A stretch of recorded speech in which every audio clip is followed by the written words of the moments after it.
Patay ang 37 anyos na lalaki matapos sumalpok ang minamanehong tricycle sa kasalubong na boom truck sa Santo Tomas City, Batangas. Samantala, sugatan ng 61 anyos na lalaki matapos sumalpok sa ambulansya ang minamanehong motorsiklo sa San Juan, Batangas. Tutukan yan sa report ni Denise Abante.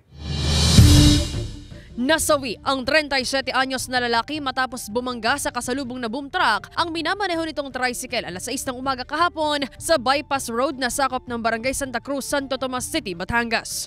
Ayon sa inisyal na investigasyon ng pulisya, galing ang boom truck sa San Pablo, Laguna at patungo sanang Lipa City habang papunta naman ng San Pablo ang tricycle nang mangyari ang aksidente. Ito pong tricycle ay pumasok sa linya nitong boom truck. Kaya po ito ay nagkabanggaan itong dalawang sasakyan. Yun po naman ay intersection and malaki po yung kalsada na yun. Nagkataon lang siguro po ay nagkaroon sila ng miscalculation sa kanilang pag-drive.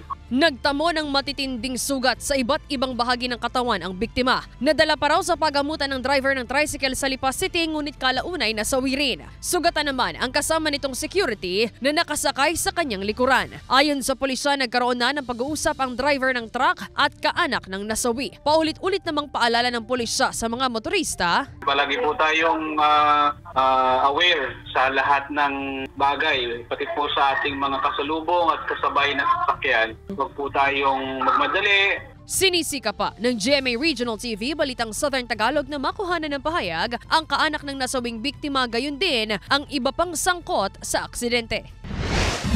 Pakaliwa na sana patungo sa Barangay Hall ng Barangay Calicanto, San Juan, Batangas ang ambulansyang ito nang masalpok ng isang rider pasado alas 8 ng umaga kahapon. Sugatan ang rider na hindi na raw nagpadala pa sa ospital ayon sa pulisya. Sa investigasyon ng pulisya, mabilis ang patakbo ng rider kaya bumangga ito sa ambulansya. Nagkaroon na rin daw ng pag-uusap ang magkabilang panig at hindi na nagsampa pa ng reklamo ayon sa pulisya. Sinisika pa ng GMA Regional TV Balitang Southern Tagalog na makuhanan ng pahayag ang rider at ang driver ng ambulansya.